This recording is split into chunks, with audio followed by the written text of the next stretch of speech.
자, 우리 옆 사람에게 이렇게 인사합시다. 새해 복 많이 누리세요.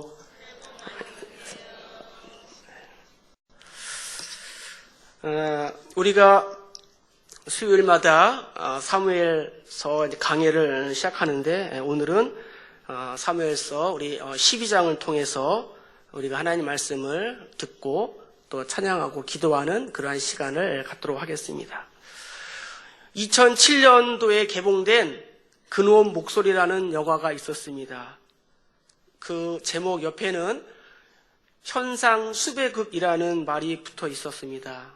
이 영화는 실제로 있었던 그러한 사건을 배경으로 한 것으로서 서울에서 9살 된 어린이가 유괴된 지 44일 만에 한강 배수로에서 시체로 발견되었습니다. 범인은 지금까지 잡히지 않았고, 남은 것이라고는 범인이 부모에게 끊임없이 걸었던 협박 전화 목소리뿐입니다. 결국 공소시효가 만료되어 이제는 범인을 잡아도 벌을 줄 수가 없습니다. 공소시효란 것이 과연 무엇일까요?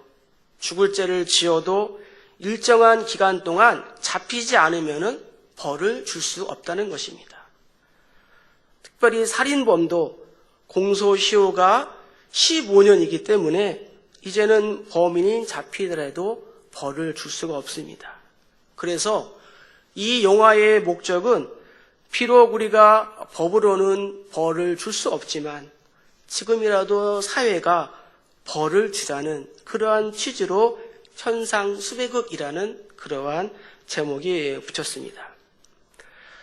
다윗은 세월이 흐르면 공소시효가 되거나 또한 죄가 잊혀질 것이라고 생각을 했습니다. 그러나 사무엘하 11장 27절을 보면은 그 장례를 마침에 다윗이 사람을 보내 그를 왕궁으로 데려오니 그가 그의 아내가 되어 그에게 아들을 낳으니라. 다윗이 행한 그 일이 여호와 보시기에 악하였더라. 이렇게 기록하고 있습니다. 밧세바를 범하기 전 다윗에게는 여러 명의 아내와 또 소실들이 많이 있었습니다. 그 아내들에게서 20명이 넘는 그러한 자녀를 낳게 되었습니다. 그러나 다윗은 자신의 부하인 햇사람 우리아의 아내인 이 밧세바와 동침을 하게 됩니다. 그 결과 밧세바는 임신을 하게 되었고, 다윗은 이 사실을 숨기기 위해 남편인 우리아를 전쟁터 치열한 한복판에 보내어 결국 죽게 합니다. 그리고 다윗은 우리아의 장례가 끝나자마자 기다렸듯이 이 밧세바를 궁으로 데려옵니다. 이것이 11장까지의 그러한 내용입니다. 사실 당시 사회에서의 왕은 절대적인 그러한 권력을 가진 군주였기 때문에 아무도 무서울 것이 없었습니다. 다윗의 아들인 솔로몬은 아내가 몇 명이었습니까? 무려 1000명이었습니다. 1000명의 아내를 하루에 한 명씩만 만나도 3년이 걸리는 거예요. 좋은 겁니까? 사실 다른 왕들이 이러한 행동을 했다면 크게 문제가 안 될 수도 있을 것입니다. 하지만 이 이야기가 저와 여러분들에게 관심을 주는 그러한 까닭은 다른 사람이 아닌 다윗이었기 때문입니다. 하나님을 사랑했고 하나님 마음에 합한 사람이었으며 하나님께서도 특별히 여겼던 사람이 바로 이 다윗입니다. 하나님을 믿으려면 다윗처럼 믿어라. 또 왕이 되려면 다윗과 같은 그러한 왕이 되어라. 그야말로 다윗은 모든 신앙인과 모든 왕들의 롤 모델이었습니다. 이스라엘의 구원자인 메시아도 다윗의 자손에서 나온다고 믿었습니다. 그런데 이러한 위대한 신앙인이자 왕인 다윗 왕이 정말 어처구니 없는 그러한 죄를 범했기 때문에 더 안타까운 것입니다. 오늘 우리는 이 다윗의 혼의 정사와 또 살인 교사를 통하여서 중요한 사실 하나를 깨닫게 됩니다. 그렇다면 구원받은 그러한 사람도 죄를 지을 수 있다는 말인가? 또한 구원받은 사람이 죄를 지으면 어떻게 되는가? 구원이 유지가 되는가? 아니면 취소가 되는가? 루터는 이렇게 말합니다. 우리 그리스도인들은 의인인 동시에 죄인이다. 저와 여러분이 예수 그리스도의 십자가의 공로로 말미암아 죄 사함을 받고 의인이 되었지만 그럼에도 불구하고 연약한 인간이기 때문에 다시 죄를 짓기도 한다는 것입니다. 그러나 분명한 것은 구원받은 사람은 죄를 짓는다 해도 그 구원이 취소되는 것은 아니라는 것입니다. 우리 요한복음 10장 28절 29절 한번 읽겠습니다. 시작. 내가 그들에게 영생을 주노니 영원히 멸망하지 아니할 것이요 또 그들을 내 손에서 빼앗을 자가 없느니라. 그들을 주신 내 아버지는 만물보다 크심에 아무도 아버지의 손에서 빼앗을 수 없느니라. 또 로마서 한번 읽어봅시다. 시작. 내가 확신하노니 사망이나 생명이나 천사들이나 권세자들이나 현재일이나 장래일이나 능력이나 높음이나 깊음이나 다른 어떤 피조물도 우리를 우리 주 그리스도 예수 안에 있는 하나님의 사랑에서 끊을 수 없으리라. 아멘. 우리 교회에 등록을 하게 되면은 목회자는 물론 장로님이나 권사님, 안수집사님, 일반 또 우리 성도님들도 모두 하는 과정이 하나 있습니다. 그것이 새생명반입니다. 새생명반 과정에서 제2과가 무엇인지 아십니까? 제2과는 구원의 확신이에요. 그래서 종종 물어봅니다. 오늘 밤 내가 죽어도 천국에서 눈 뜰 수 있습니까? 자신 있게 말하는 사람들이 많지 않더라고요. 그래서 제가 새생명반을 하면서 몇 가지 예화를 들고 있습니다. 요즘에는 자동차가 필수품이 되었습니다. 집이 없어도 자동차가 반드시 있어야 됩니다. 저와 여러분이 자동차를 몰고 가다가 자동차가 고장났거나 자동차가 쓰이면은 어떻게 하죠? 전화를 합니다. 전화를 하면은 어떤 차가 하나 와요. 그 차 이름이 뭡니까? 무슨 차예요? 우리말로 합시다. 견인차. 견인차가 옵니다. 견인차가 와서 내 차를 이렇게 매서 공장까지 가는 것처럼 하나님께서 구원받은 우리 백성을 처음부터 끝까지 천국 갈 때까지 이렇게 견인해 간다. 이것을 우리가 성도의 견인이라고 이렇게 말합니다. 또 한 가지는 악수 예화인데 우리 옆 사람과 악수 한번 해보세요.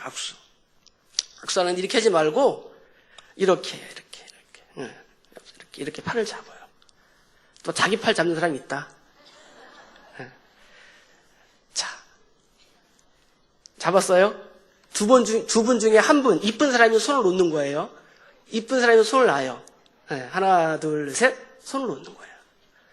손을 놔도 어떻게 해요? 한 손은 잡고 있어요. 누가 잡고 있어요? 하나님이 잡고 있다는 거죠. 요즘에는 그렇게 눈이 많이 오지 않지만 저 어렸을 때 서울에서 자랐는데 그때는 눈이 많이 왔어요. 정말 발목까지, 때로는 무릎까지도 이렇게 눈이 왔는데 요즘에는 눈이 많이 오지 않습니다. 그 하얀 눈밭에 발자국이 4개가 있어요. 예수님 발자국,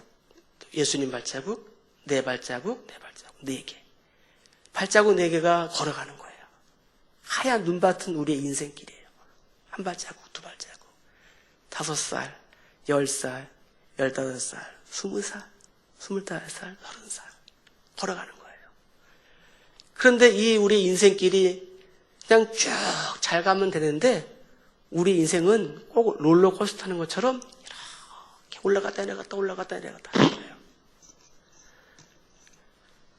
그래서 한 번은 제3한강교회 한번 올라가 보고 너무 힘드니까, 아니면 때로는 아파트 옥상에도 한번 올라가 보고 이 생각 저 생각도 많이 해보는 거예요. 너무 힘드니까. 잘 나갈 때는 발자국이 4개 있는데 내가 힘들고 어렵고 쓰러지고 힘들 때 보니까 발자국이 2개밖에 없는 거예요. 2개. 이 2개 발자국이 누구 발자국이에요? 내 발자국? 누구 발자국? 예수님 발자국이라는 거예요. 왜 예수님 발자국일까요? 그때는 네가 너무 힘들어서 어떻게 될까 봐 내가 너를 안고 가고 때로는 또 업고 갔다. 그래서 이 발자국은 예수님 발자국인 것입니다. 이렇게 예수 그리스도를 믿음으로 구원받은 사람은 결코 멸망하지 않습니다. 그것은 믿음은 구원을 동반하며 구원은 또 영생을 포함하고 있기 때문입니다. 하나님 여전히 저와 여러분을 사랑하십니다. 칼빈은 이렇게 얘기했어요. 예수님께서 자신의 제자로 받아주신 사람들은 머리부터 발끝까지 씻어주신 것처럼 그분이 이미 깨끗하게 씻어주신 사람들은 매일 발을 씻어야 한다.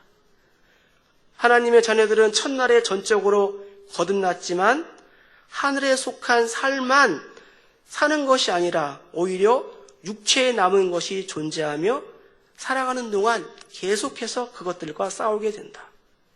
그러므로 발은 우리가 세상과 접촉하면서 갖게 되는 모든 정욕과 염려를 가리키는 것들이다. 지금 우리는 세상적인 그 부분 때문에 땅 위에서 움직이고 있으며 적어도 우리의 발은 진흙탕 속에 빠뜨리고 있다.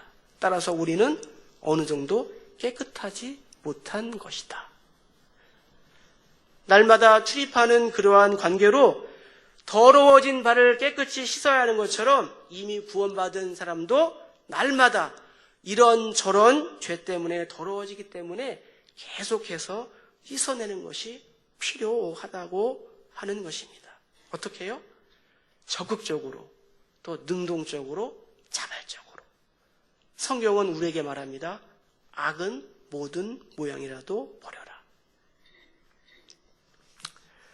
우리 1절을 다시 한번 읽겠습니다. 우리 1절. 자, 시작.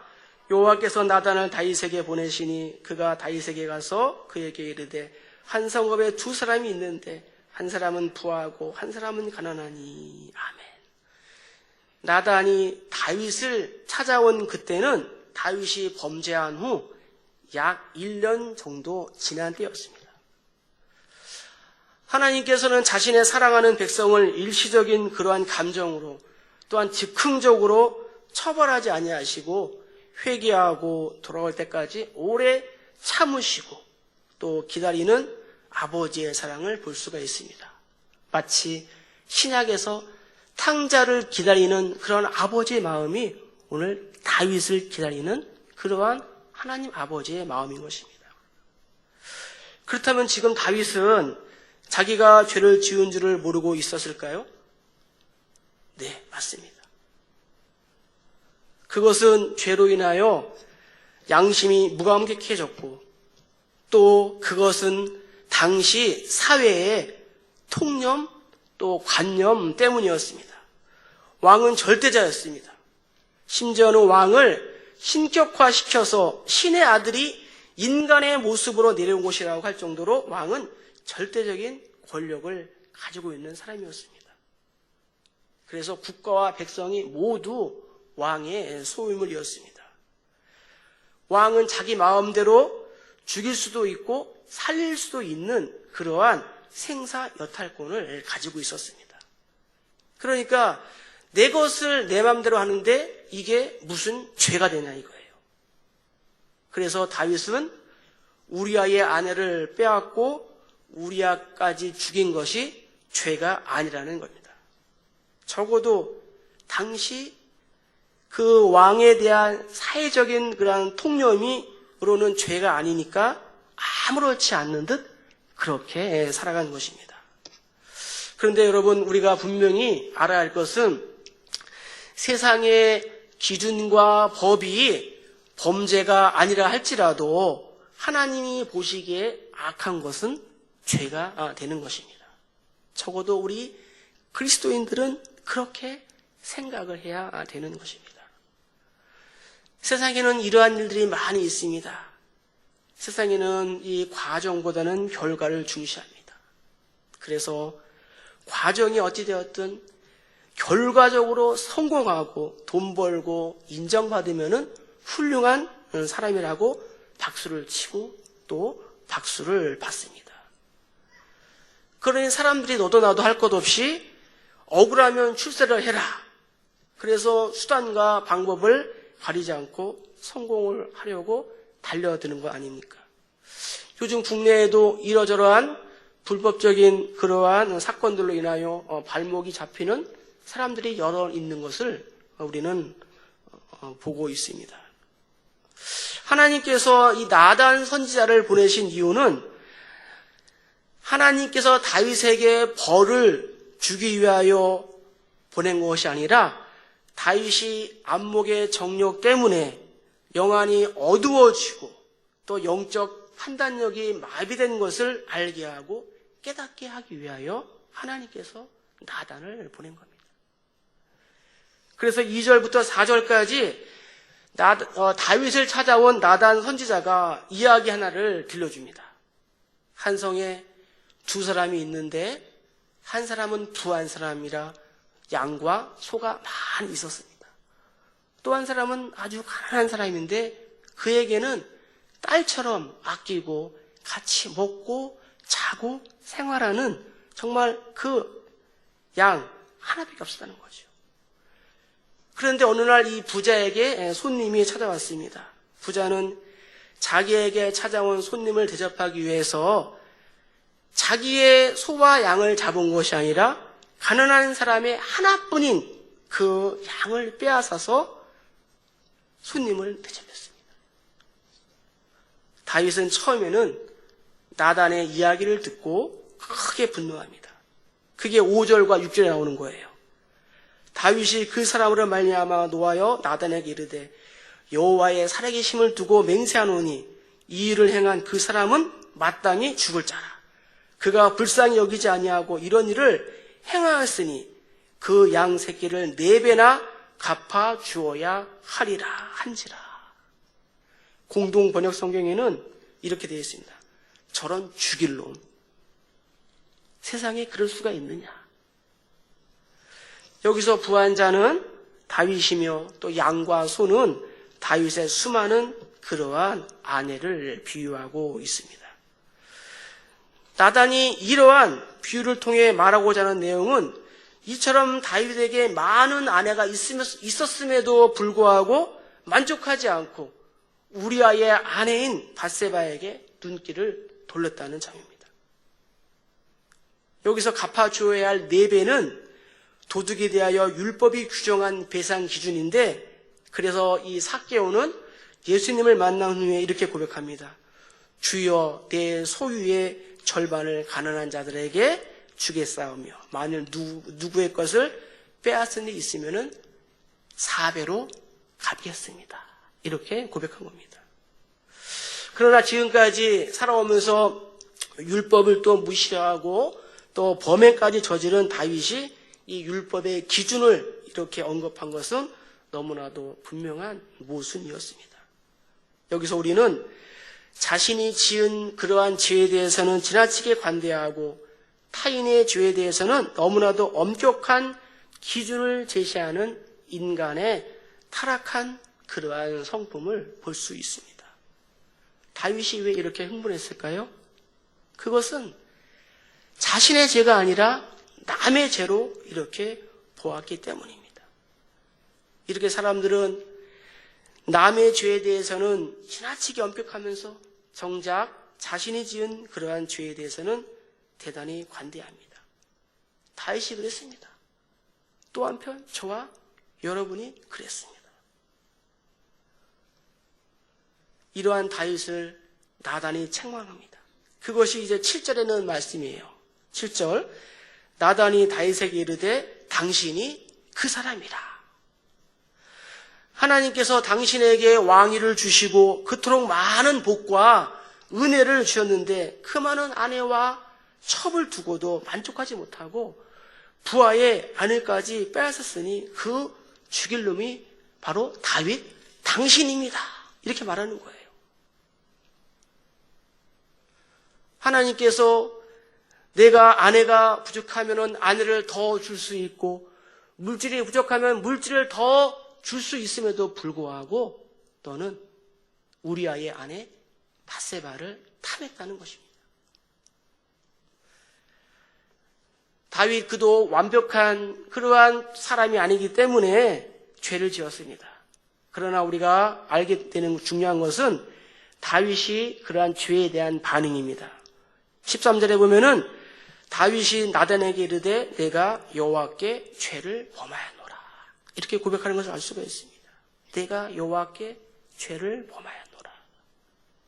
그렇습니다. 당신이 그 사람이라는 말을 듣고 이제야 다윗 자신이 죄인임을 자신이 깨달았습니다. 그것도 그냥 죄인이 아니라 죽일 놈이라는 거예요. 다윗은 보통 다른 왕들처럼 자신의 죄를 은폐하려고 하지 않았습니다. 또 나단을 감옥에 보내거나 나단을 죽이지 않았습니다. 자신의 모든 것을 인정하는 것을 알 수가 있습니다. 우리는 곤란하고 어려운 일을 당면했을 때 피하기 위해서 자기가 가지고 있는 여러 모든 합리적인 방법들을 다 들어서 이런 핑계 저런 핑계를 하면서 빠져나가려고 합니다. 아마 그것이 당연한 것 같기도 합니다. 그러나 사랑하는 성도 여러분, 하나님 앞에서 100% 완벽한 그러한 사람은 없습니다. 모든 사람이 다 죄를 범하였습니다. 다만 죄를 범했을 때 우리의 자세가 중요한 것입니다. 요한은 요한일서 1장 9절에서 말씀하기를 만일 우리가 우리 죄를 자복하면 그는 미쁘시고 의로우사 우리 죄를 사하시며 우리를 모든 불의에서 깨끗하게 하실 것이요. 아멘.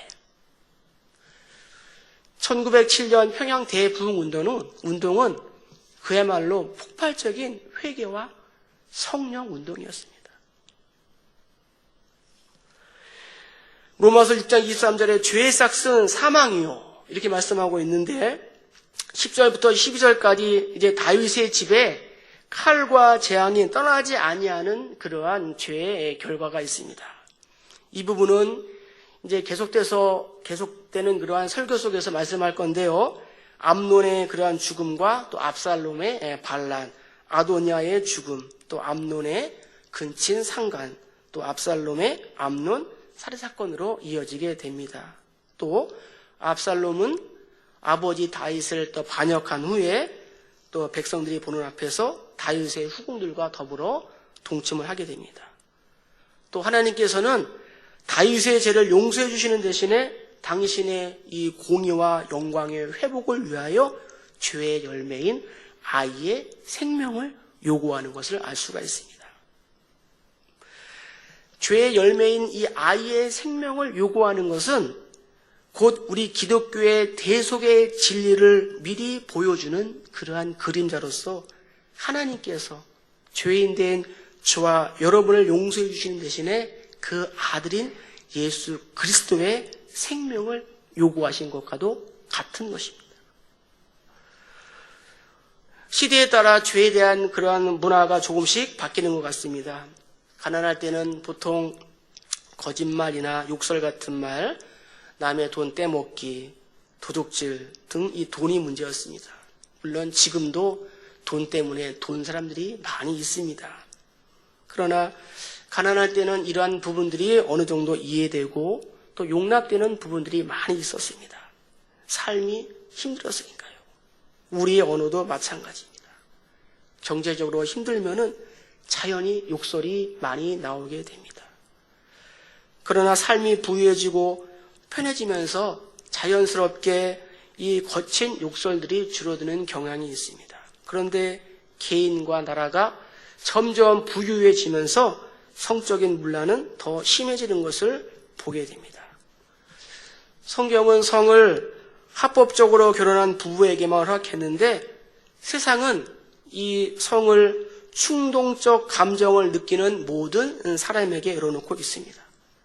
그래서 예전에는 반드시 결혼 후에, 세월이 지난 날에는 결혼을 약속하면, 시간이 좀 더 지난 후에는 서로 사랑하기만 하면, 오늘날에는 처음 만나도 서로 충동적인 감정만 느끼면 언제든지 관계가 가능한 상태로 열려져 있습니다.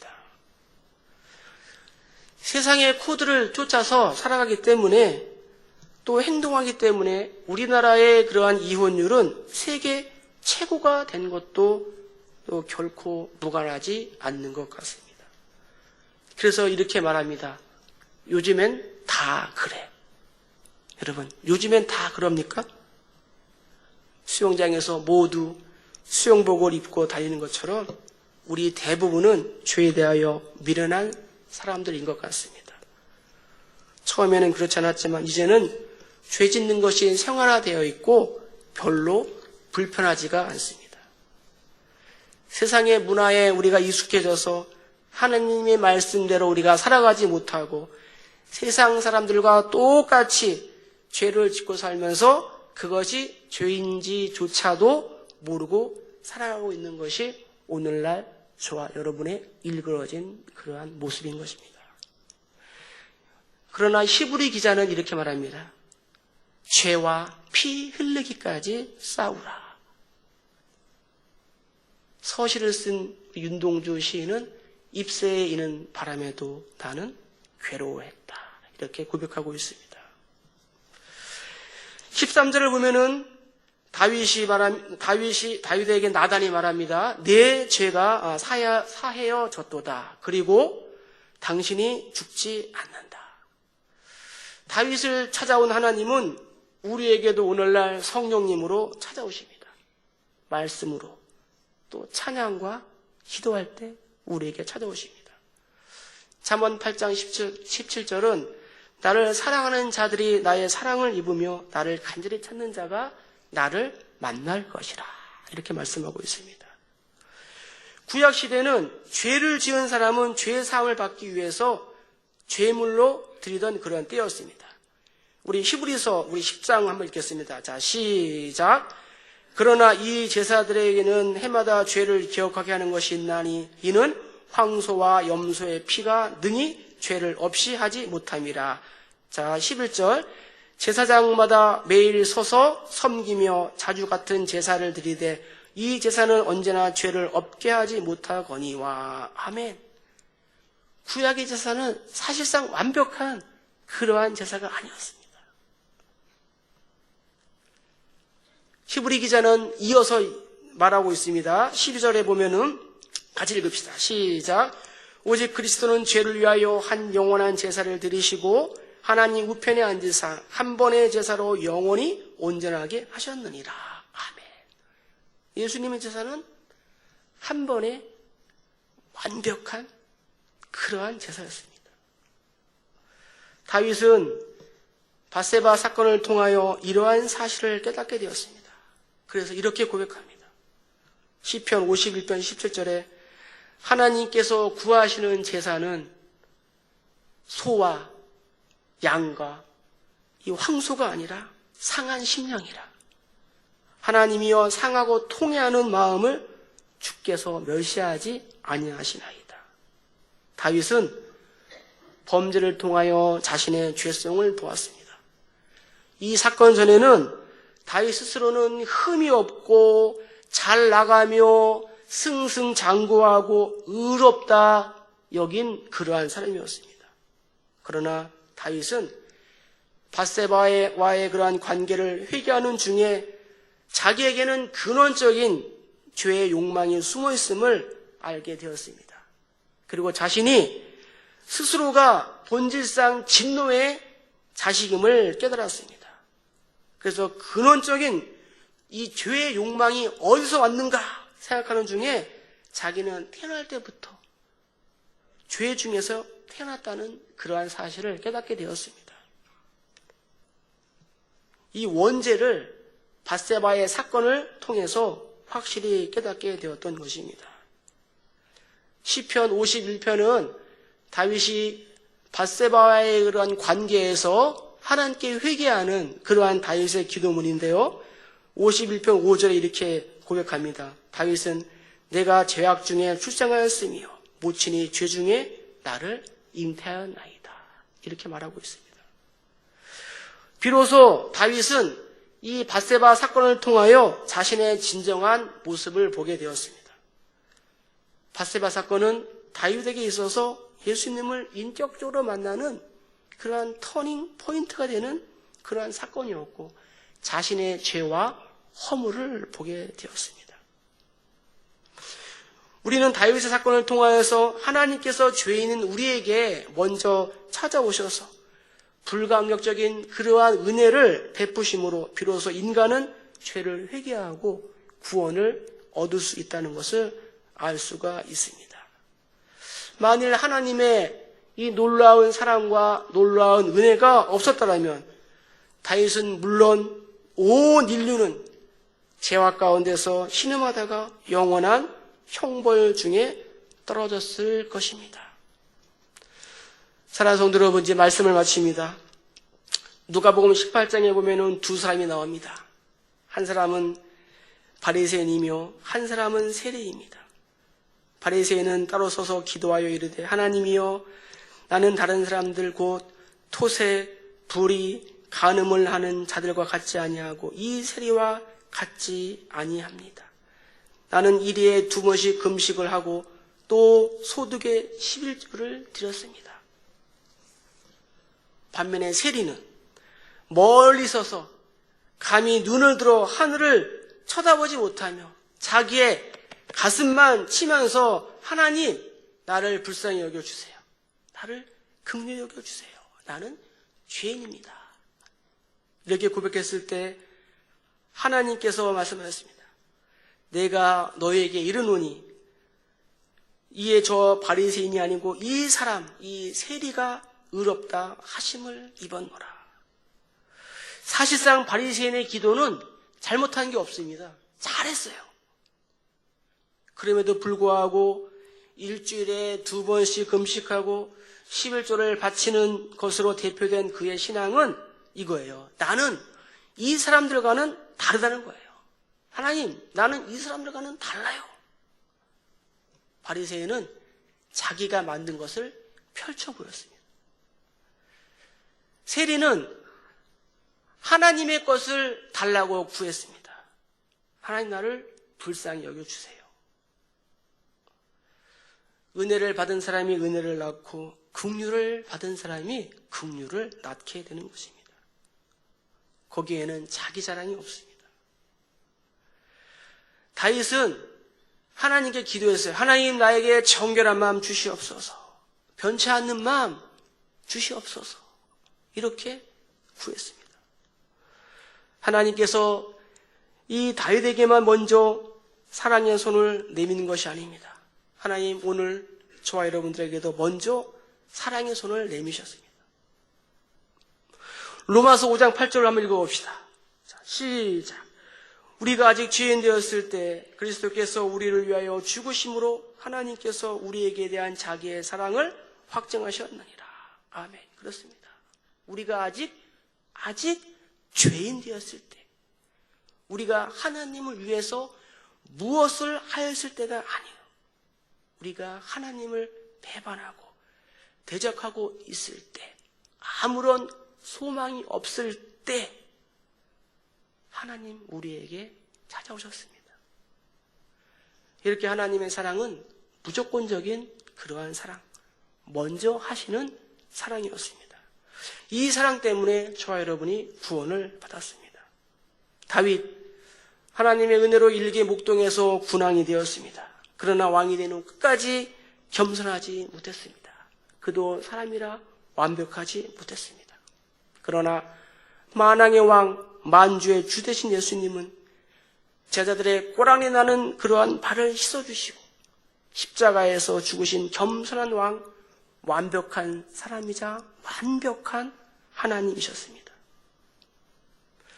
하나님께서 다윗의 가문에서 구세주 예수 그리스도가 탄생하시는 그러한 은혜를 베풀어 주십니다. 마태복음의 저자 마태는 이렇게 기록합니다. 아브라함과 다윗의 자손 예수 그리스도의 계보라. 우리들에게도 터닝 포인트가 되는 그러한 사건들이 많이 있습니다. 그것을 먼저 만난 분도 있고 아직 경험하지 못한 분들도 있을 것입니다. 당신이 그 사람이라, 나단이 다윗에게 한 말, 당신이 그 사람이라, 이 시대를 살아가는 저와 여러분들을 향한 성령님의 소리다 라고 저는 말씀하고 싶습니다. 자신의 연약함을 겸손하게 인정합시다. 또 예수님 안에 죄 사함의 은총이 있음을 믿읍시다. 또한 죄와 피 흘리기까지 싸워 최후 승리 얻기까지 주의 십자가를 사랑하는 저와 여러분 되기를 주님의 이름으로 간절히 축복합니다.